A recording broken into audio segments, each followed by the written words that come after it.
How do you grow your business?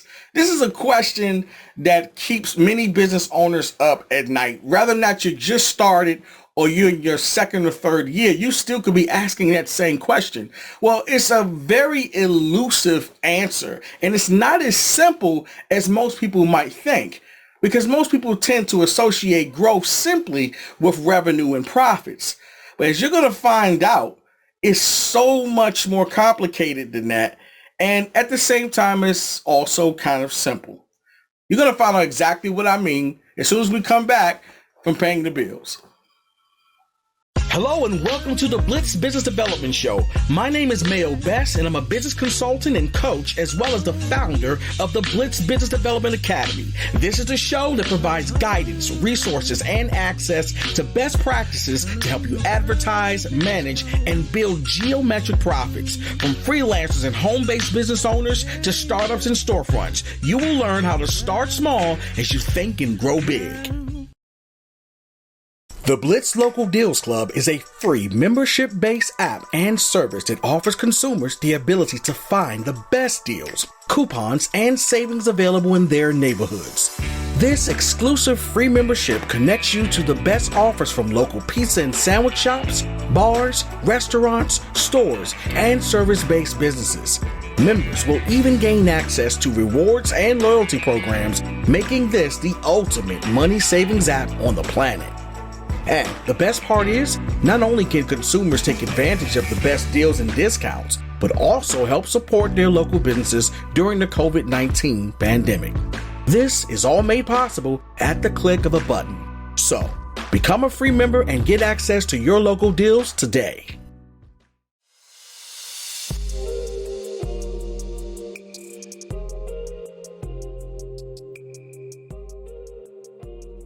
All right, folks, now we're going to tackle one of the most challenging, if not one of the most elusive components of growing your business, at least from my perspective. And it's taking me years to kind of figure out, how to actually grow the business and why, more importantly, the business is not growing. And the great thing about my perspective, as you may hear me say, is that being a coach and consultant, I get to deal with a challenge from multiple perspectives. And after all my years of consulting, I've begun to see that there are quite a few bottlenecks that really kind of prohibit people from actually seeing the growth that they're looking for. And a lot of this is due to the fact that we typically associate growth, for the most part, especially if you're early, in your entrepreneurial journey, you will associate growth with revenue or profit. And what most people will do to try to solve that problem is they will try to look at customer acquisition. When in reality, customer acquisition is only one cog in the machine that produces profit. Now, what we're going to do to attack this situation, this problem. And for some of you, if you're just starting your business, this is gold, okay? And I really was trying to figure out, how am I going to approach business growth? So what I decided to do is to pull back the veil and give you a really kind of in-depth perspective as to how I approach profit, or figuring out what the issues of profit may be for a business. So what I'm going to do over these next 3 episodes, okay? And by the way, folks, there's only 3 episodes left in the entire season. So I decided to turn this into a 3-part series where we're going to really dive deep into this, because this is something that I think a lot of folks really have problems with. I know this is true because I deal with different businesses, and almost in every case, growth is an issue. And the thing about this is, as well, is that a lot of times you may be experiencing what feels like is growth in the form of sustainability. Sustainability can sometimes cloak itself in the perception of growth. So where you think you're really growing, you're really just kind of creating more sustainability.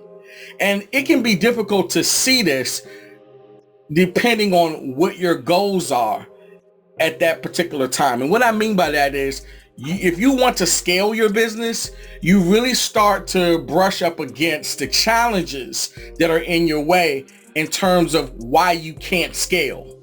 And you'll find out really quickly, especially if you are a solopreneur, you're running your business by yourself and you don't have a lot of folks working with you, you will see very quickly why you can't scale.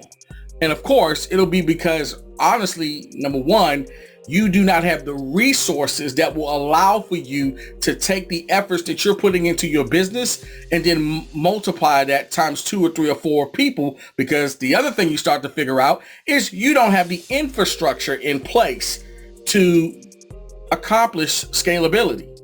So before you can really scale, you need to make sure that you are actually growing, okay? And what does it take to actually grow? So we aren't going to deal so much with scalability. We're going to deal with growth in this entire 3-part series. So folks, buckle up, get ready, because we're about to go a little deep for the next couple of episodes, but I'm going to do my best to try to, break this down to you. So what we're going to use, all right, is something that I created. It's called the Pyramid of Profit. Okay. And the purpose behind the Pyramid of Profit is to really have a high level understanding as to, and this is to give you a framework, I should say, and a high level understanding as to what's in your way, where are the bottlenecks. So we're going to start off with the bottom of the pyramid, which is the base. Okay. The base, or another word that I like to use, is the foundation, okay, of your pyramid, as you can probably see on your screen right now, all right, is this lower level that you can see in this bottom section, okay? Now, in this bottom section, okay, will comprise of 4 different areas that's going to make up the base of your pyramid towards your profit. All right, so first, let's explain what is the Pyramid of Profit, just so that you have a really sort of formal definition of what this actually is. The Pyramid of Profit is a framework and methodology that uses 12 key business pillars divided into 3 sections. It is designed to allow the business owner to assess the areas of their business that directly affect their bottom line. When combined with a qualified business consultant or coach, it can show them the bottlenecks of their business as well as the opportunities for profit and revenue optimization. Okay, so now that you have an understanding of the Pyramid of Profit, now let's get into what is the first of the sections of the pyramid for you to pay attention to. What is the first bottleneck? Okay, so let's start with number 1 of the Pyramid of Profit, which is lack of foundational business skills. This is so important. This is so important because so many business owners, and honestly, we've actually covered some of this in our earlier episodes where we talked about sales skills, but sales skills is actually one of the issues when it comes to a strong foundation. So let's talk about that. There are a lot of people who started a business, folks, who, as I say before, have never sold anything. And if you do not have strong sales skills in a business, and even if they aren't strong, at least they're mediocre, all right? Mediocre is better than nothing. If you've never sold anything, you've never even worked in retail, you've got to understand that it's not that you can't learn how to sell, but you do need to understand the importance of learning how to sell, because that is literally the lifeblood of your business. You have to be able to sell what it is that you are trying to sell. You need the skill to be able to sell. And this is an area where, because most people do not like sales, they pretty much throw out the baby with the bathwater in that they don't even learn how to do it for their business. It's one thing when you're a consumer, this doesn't really matter, other than whether or not you like or dislike the person who's trying to sell you the product or service. Well, everything gets turned on its head because now you are in this guy's or this woman's position. And not only that, your livelihood is depending on you being able to sell now your product or service. So with that said, folks, this is a critical skill that you must develop in your foundation, because we can't even honestly talk about business growth if you can't sell your product or service effectively. So this is going to be one of your first bottlenecks in the skills that you need to develop. The other skill is customer service. Again, it is something totally different to be a consumer and be on the other end of customer service where you're the customer. But just because you like to be treated a certain way doesn't mean that that's what you're doing when you're in the sales seat. If you are in the position of the business, you have to honestly learn how to deliver good customer service if you have not been trained. And trust me, folks, it's not as simple necessarily as you just being nice to people.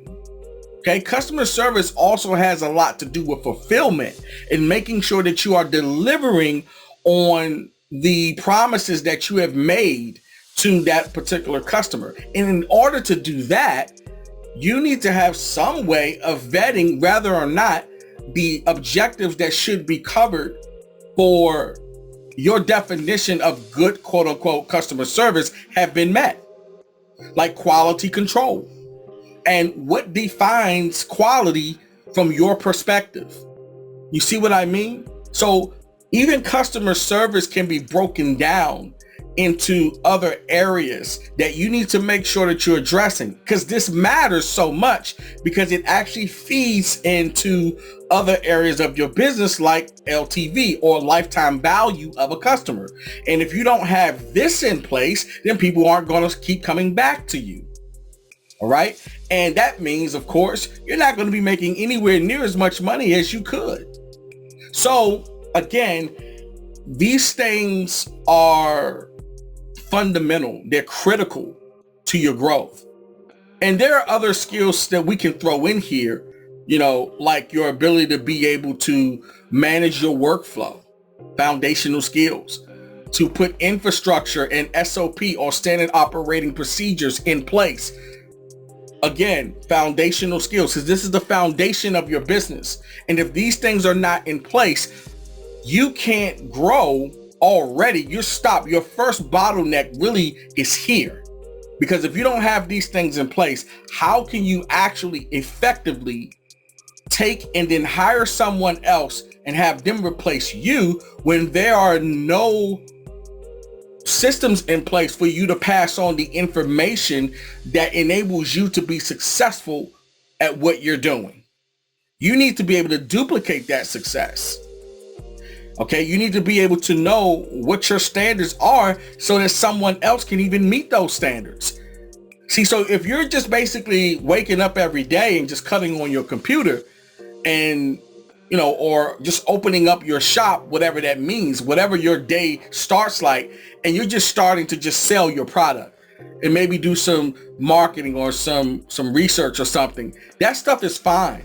But at the end of the day, if you're trying to grow your business, these things are critical, and you're going to see your bottlenecks and what your inhibitors are extremely quick when you start looking at trying to take your business to the next level. So the very first one, guys, is lack of foundational business skills. Now, by the way, I want to say this to you guys.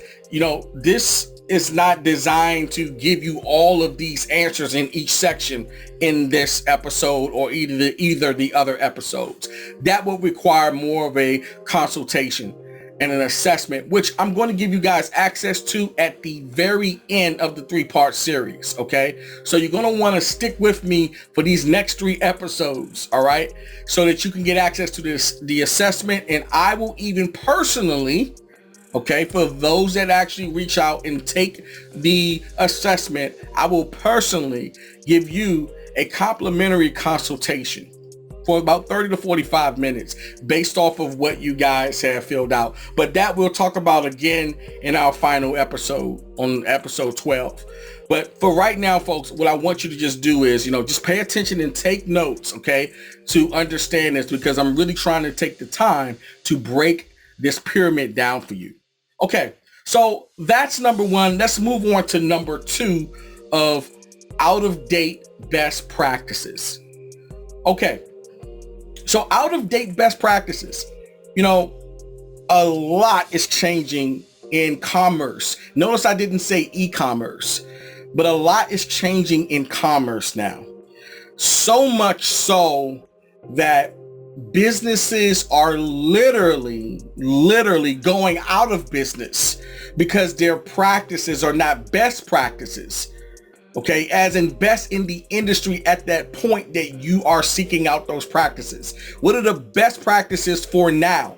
And the reason why I'm specifying on what are the best practices for now is because a lot of the best practices comes out of buyer behavior and the things that are trending at this time. So this is moving so fast, folks, that if you do not keep up with just your industry, if you don't keep up with your industry and how it's changing, how buyers are starting to buy and what they're trending towards, you very well may be going in the wrong direction. Okay, you can put a lot of hard work and energy into the wrong area and waste a god-awful amount of time, energy, and even worse, money. Okay, throwing yourself and your business and your energy and your time in the wrong direction because your market is going in one direction and you are going in the other direction. And when you do that, what you will see is that you're not going to be selling anywhere near as much products or services if you are not in sync with your buyer's behavior. Okay. Now, of course, best practices don't just pertain to just, buying or selling or just even service. It might also pertain to what type of skills, what certifications, what knowledge base you need to be trying to develop, what type of softwares or what type of digital platforms that your customers may be operating on. All of these things are best practices. So you need to be, for your industry, for your business, making sure that you are staying up to date with what is going on. Again, this will definitely affect your growth. All right. Let's move on to number three. And this one is huge. The inability to change. I can't express to you how big of a problem that is. And this is interesting because you guys have heard me talk about in some other episodes, the fourth industrial revolution, and you've heard me use a term like, we have to adapt or die. And all that's true, but what's been interesting is I've noticed over the last 2 years that the problem is way bigger than just even business. And at first I never would have thought that this was so much of an issue that's affecting us, not just as business owners, but as a species.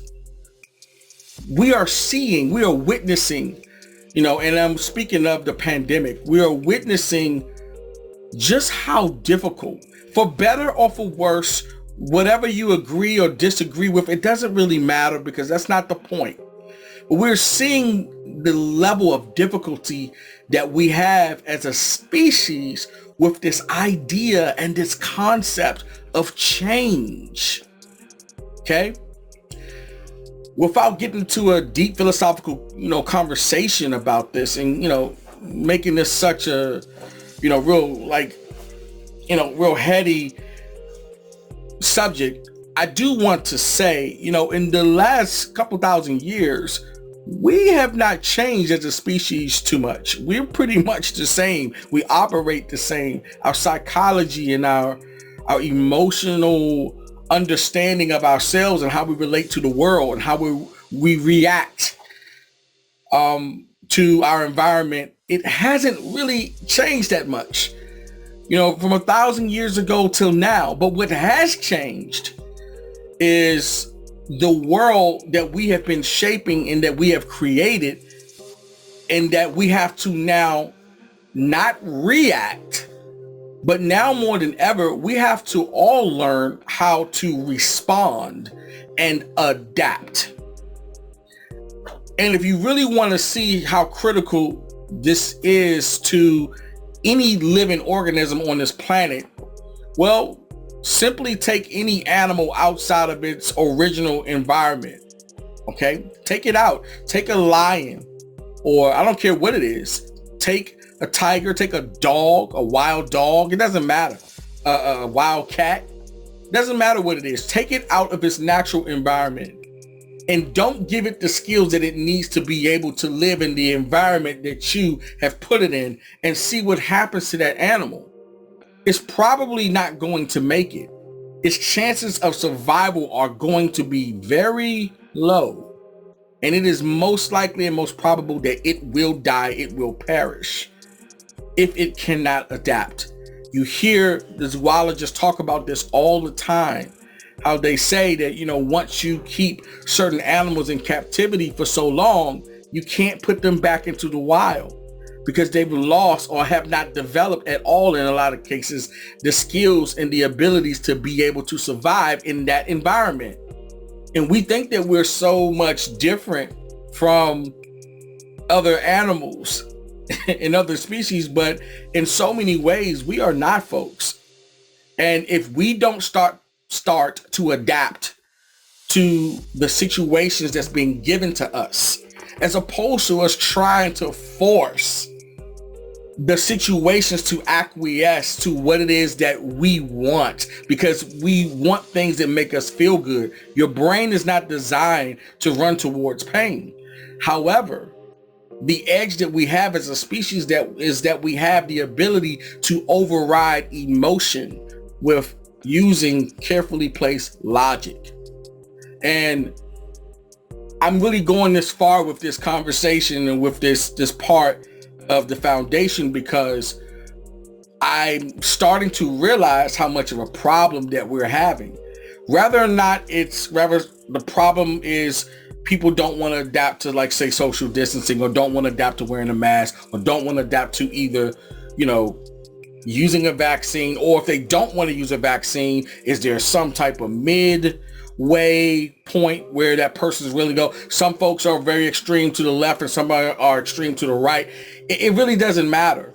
At the end of the day, in the world that we're in now, the enemy is the pandemic. The question is, do we have the ability to adapt in a way that is healthy for us all, one way or another, and not be taken out for reasons that don't even necessarily have to pertain to the pandemic itself? I mean, we're seeing a lot of things unravel in society, and it's so interesting because having done the research for the fourth industrial revolution and just seeing all of the parallels between the issues with businesses not being able to adapt, we see the exact same problems with people dealing with the pandemic. It's almost as if, we've got so much technology, we have so much capability, so much information, yet we don't have the wisdom, the discernment, or we're lacking the emotional intelligence to be able to manage ourselves well enough to make the most sound decisions that need to be made for the situations. Now, I'm not here to, propose that you do one thing or the other. The point I'm trying to make is I want you to be very conscious of yourself and how you manage emotionally yourself. And this is a huge tie-in to business, because I see a lot of times, a lot of entrepreneurs, they haven't learned the fact that sometimes, and if not most of the time, you will need to do what needs to be done, not necessarily what makes you feel good in every situation.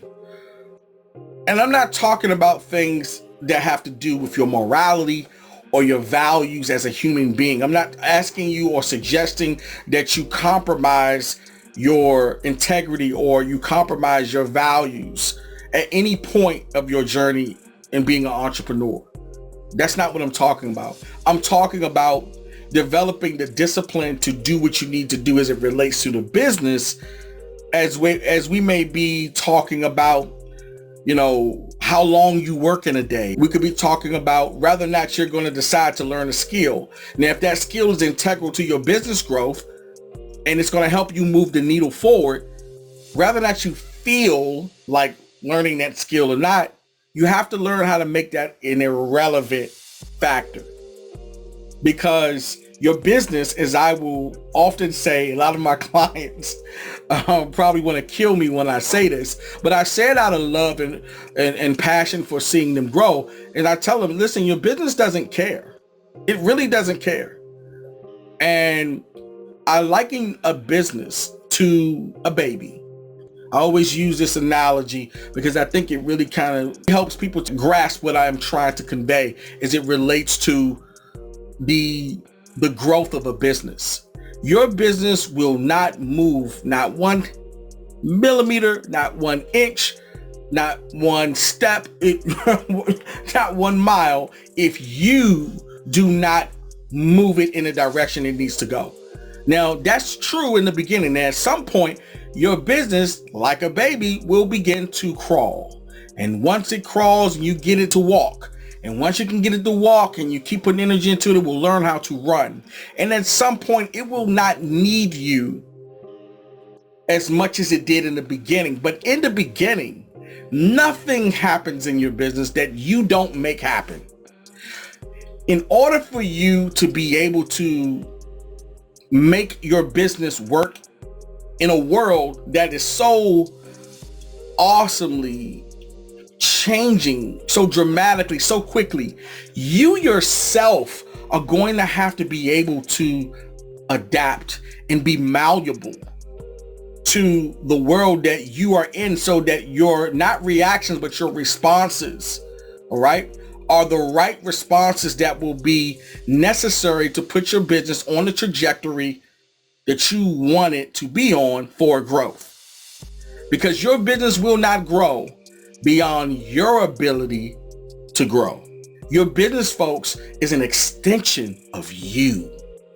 You are your business. A lot of times people say that this whole cliche about, it's not business, it's personal.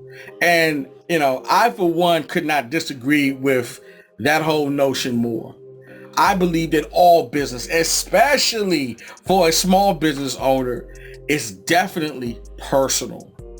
Because the only thing that makes your business breathe is the oxygen and the air that you breathe into it through your breath, through your heartbeat, through your passion. You are your business, and your business is an extension of you when you are this small and you have just started and it's just you. Even if it's just you and 2 or 3 other people, it's still really moving based off of your energy. Now, there is a point where I believe that, it's not business, it's just personal. It's more of a true statement. And that's when you get to the point to where your business does not require you to be a part of it at all in order for it to exist. That means that you can go away for 30 days, and when you come back, your business will be the same way as it was, still moving, breathing, and ticking, even without you. That means that your business is mature. You're out of this season of needing to, have it drink from your breast for it to be able to survive. Okay. You're way past that. You've weaned it off of the need to have you there for it to operate. But that's a whole nother level, or 3 or 4 away. Okay. When you're just starting, man, all this stuff is personal. Let somebody not show up on time. Okay. And it's just you, and you got to step in there and do their job in addition to yours, because you're trying to save a client that's critical to your business, because you need that income. You are going to take it personally because, depending on your situation, if you're surviving off your business, that's how you pay your rent, possibly. So yes, it will be personal to you. You better believe that. So with that said, folks, I know I spend a lot of time on that, but it's so critical, guys. You really want to look into developing yourself and your emotional intelligence and your ability to manage your emotions, because everything that you feel all the time is not always what's right or what's best. It's a feeling, and they have their place. Emotions have their place, but you also have a brain, and your job as a human being is to learn how to find a balance with both of them. Okay. And over time, develop discernment as to when to use which of those faculties, which of those strengths. Not one is better than the other. You need both to survive in this world as a human being, but you have to know when to do what. Okay. And so that's what really, this whole, section is about, is really understanding that discernment and developing yourself and being able to make changes. Because guys, I can't stress this enough. We're moving in an area, in a direction to where the creations that we are creating, what man is actually doing with technology, is developing way faster than our abilities to be able to adapt to the very things that we are creating. Okay. And I will be honest, it's scary. It's scary that we are creating things that basically they are going to outpace us in our development and understanding of the very things we've created. And really what I'm talking about right now is artificial intelligence. Okay. And I can tell you, being a little hip to the technology space, there's some things that I've been seeing that's very, very scary for us. Combination between technology, as that relates to, I should be more clear, to artificial intelligence and robotics, and what's going on in terms of the Internet of Things. It's some game-changing solutions that are going to be rolling out in the next couple of years that really worries me for the state of human beings and how we're going to survive. So being able to adapt, guys, is critical. That's why I spend so much time on this. So I'm going to move on to number 4. And what I want you guys to know about this is that each one of these little areas we're talking about here, these pillars, as I like to call them, that make up each section of the pyramid, they all build on each other. They're all related in some shape or form. Okay. And not only are they, in a lot of cases, symbiotic, they also build on each other, principally. And it's important that you understand how they are connected. Okay, so I'm trying to make sure I'm connecting these for you to help you understand how all these things are related in the end to you growing that business. So let's go into number 4. Unculturable business owners. Guys, unculturable business owners. This piggybacks off of the last thing we talked about, which is inability to change. One of the hardest things to do as a business coach or consultant is work with someone who feels as though they have, I'll say, rooted themselves into a belief system that does not allow them or you to be able to assist them. And what I feel happens with a lot of business owners is, and I get it, you're passionate, you really put a lot of energy. There's a lot of stakes sometimes involved, like high stakes as it relates to your financial situation, and you're putting all this money into your business. So you're going to be very guarded and protective over what decisions that you make. But what you want to remember is this. Number 1, you don't want to try to tackle your business by yourself if you've just started. Folks, get some help. Get some help. And when I say get some help, I am not referring, because I really want to be clear with this, I am not referring to YouTube. I am not telling you now, for those that are watching this show right now on YouTube, I want to be clear with you when I say this. There's a lot of great information, and to my people listening on the podcast, there is a enormous amount of information on YouTube that you can gather and learn from, and it will be very useful and effective to a degree.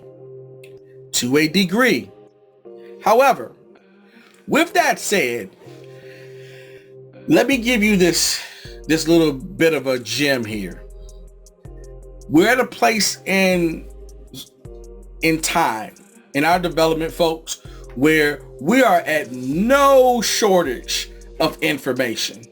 We are not in a shortage of information. We have access to more information than we have ever had, probably in the entire history of our species. And we have it at breakneck speed. Okay? So information and access to information is not the issue at all. However, what you can't get from YouTube and what you can't get from information by itself, okay, is nuance.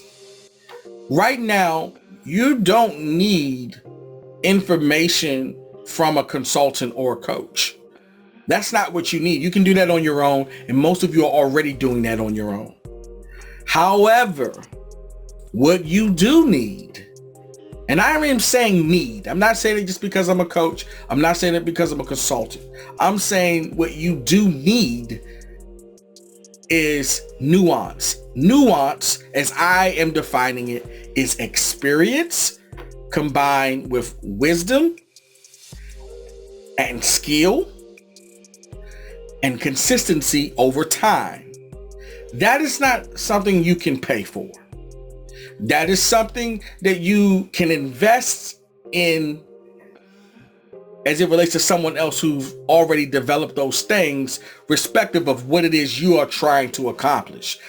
So the reason why I'm suggesting that you get help is because, folks, the world is changing faster than you have the skill sets or ability to be able to adapt to it. When you first start, you don't come with everything that you need. It's already difficult to do a business, but to do a business now and to do a business effectively now requires more than just information, because the problem is information alone will not get you there. You have to understand, you're a human being first, and you need another human being who's already gone down that road that you're trying to walk down to help you avoid. If you want to do this in an efficient manner and you don't want to lose your entire, income, you're going to need certain access to certain wisdoms to avoid certain problems that are not necessarily problems coming from the business, but they may be problems generated by you that you can't see because you can't see past the things that you don't understand. So what typically happens with most people who get to an issue in business that they can't understand, they will do what makes sense to them, which is typically, if they have access to money, they'll throw money at that problem. And so many problems in business are not money problems. Now, some folks will not have the money to throw at the problem. So if they don't have the money, then a lot of times they just kind of try to suffer through it best they can. So what I am saying is the need for a coach or a consultant is huge. And I know it's going to sound funny coming from me because this is part of what I do. But guys, I am telling you, and I want to be clear as to why I'm really saying this. You see, I'm a second generation entrepreneur. And what that means, guys, is that I had parents that were entrepreneurs first. And I got to watch them. And they didn't have help. They didn't have help. They didn't get any help in a lot of ways. And they just tried their best and they banged their way through it. But they made so many mistakes, and we all make mistakes. I don't want to give you the impression that just because you even get a coach or consultant that you're not going to make any more mistakes. That's not true at all. But what that coach or consultant will do is, one, they can help you navigate through what you need to do to survive your mistakes and not be taken out by them. And in a lot of cases, if you're able to listen, they can steer you around those mistakes or keep you from having to deal with it at all by helping you avoid certain pitfalls if you are coachable. If you are coachable. I saw my parents make a lot of mistakes. God bless them. And at the time, I didn't know that they were mistakes, but I definitely know now, and they know too. And what I'm trying to get at here is that if my parents had probably more help when they were going through their entrepreneur endeavors, they probably would have gone a lot further. So by having that sort of, fly on the wall perspective, watching my parents, it really helped me understand the need, and the purpose that consultants and coaches serve when it comes to businesses. And I'll kind of finish this by saying this. If you really think about it, the most highest performing folks on the planet in any sport, in any industry, in any practice, what do they have? They got a good coach. They got a good consultant. They have somebody on the outside of themselves looking in. Because remember, like we've said before, it's hard to see the picture when you're in the frame. You can only see things from your limited perspective. And your perspective is not just shaped by your business. Your perspective is also shaped on who you bring to the business, which is yourself, which is whatever limiting beliefs you may have, which is whatever information that you may have about what you're doing. And so your perspective is going to be skewed because all of our perspectives are skewed. And your emotions are going to play a part as well into what you're bringing to the business. And whether or not you have the ability to discern and to see through your own personal emotions and the business's needs. A consultant, a coach can help you with that because they are not inside of your picture. They're on the outside watching it all. And it's very key to understand that when a coach or a consultant is looking at your business, if they're worth their salt, if they're really good, they are seeing your business through the lens of experience, skill, time. And if they were an entrepreneur themselves, which they should have been or should be, they're also bringing that as well. So they get you. They understand what you're going through. And if they're really good, they're never going to tell you what you want to hear as opposed to what you need to hear at that particular time. And it may not always feel good. It may not always be easy. But that doesn't mean what they aren't telling you is right. And that's the person you need, okay? Not want, you need on your team. And I'm going to be honest, you need that person as it relates to your business. You need that person more than you need your friends, more than you need your family. Because your family and friends are going to love you. Hopefully they're going to tell you what you want to hear, maybe sometimes what you need to hear, but even what they think you need to hear is going to be coming from their perspective based off of their skills, their experience, who they are, and everything that they bring to the situation to try to help you. And they may be very well good meaning, but understand that the quality of their advice is going to be filtered through everything that I just mentioned. This is why you want to use a coach or consultant. This is why I say that is one of the most important people that you need on your team as you're developing what you're doing. And that is nuance. That's what you cannot get on Udemy, or you can't get that on YouTube. You can get information, but the nuance is what's going to either keep you in the game or take you out. I'm very passionate about that. That's why I do what I do, because I know how important this is. Folks, a good consultant can save you thousands of dollars, if not millions, more than you actually invest into having them be there to save you from those pitfalls, or to help you make that much money, help you make $1 million. That's definitely possible, if not better. However, this is why I say what I say. You have to be coachable. You know, you've got to be consistent. You've got to be of the right mindset, okay, of why you have this person here. Do you think that for, you know, every Michael Jordan wasn't a Phil Jackson? You know, look at LeBron. Look at any of these guys. Look at any person in any industry that's at the top of what they do. Folks, a lot of these billionaires and some of even the millionaires, they have 3 and 4 coaches in different areas. And I'll close this by saying this one thing here. The genius and the true value in getting a coach or a consultant is that you're able to leverage all of their mistakes, all of their wisdom, all of their skills and certifications, okay? Because a lot of coaches and consultants have done quite a bit.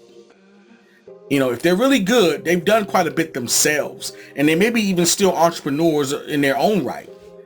But that's even better because they have a finger on the pulse of what's happening now and how to relate to you and what's going on. But folks, you can leverage someone like that to help your journey go faster. That means you don't have to go through all those things. If you have someone powerful like that in your corner, helping you, feeding you the information and the nuance that you need to use to get yourself to the next level. Because you're gonna do one or two things, guys. You're gonna pay for your education either through money because you invested into it, or you're gonna pay through experience and mistakes. Either way, you're gonna pay. I can tell you from experience that learning from an investment, learning because you've invested in the education or invested in the coaching or the consulting versus learning from the mistake is typically going to be a far more expensive endeavor if you have to learn from the mistake. Trust me. It costs a lot more to fail than it does to educate and prepare yourself. And that's something that you can take to the bank. And if you don't get what I'm saying now, trust me, mark my words, you will learn. Although it might be the hard way, you will learn. All right, guys, that's it. We've just covered all 4 of the foundation of the pyramid. Okay, all of the pillars we've just covered. Lack of foundation in business skills, out-of-date best practices, the inability to change, and uncoachable business owners. Okay, that concludes the first part of this 3-part series, guys. So hopefully you took some notes, you learned something. I always hope that you're praying that you guys learn something. And this is going to be a cool little segment here. I'm looking forward, guys, as we get through to our last season. We got so much that's going to be happening in the month of February. You guys will hear more and more about that. And look, guys, I look forward to working with some of you that are interested. You can always reach out to me, of course, at Mayo Best at Paradigm to Digital if you're interested and like to ask me anything. Okay? I'm here for you and look forward to seeing you in the next episode. Take care. God bless. Bye-bye.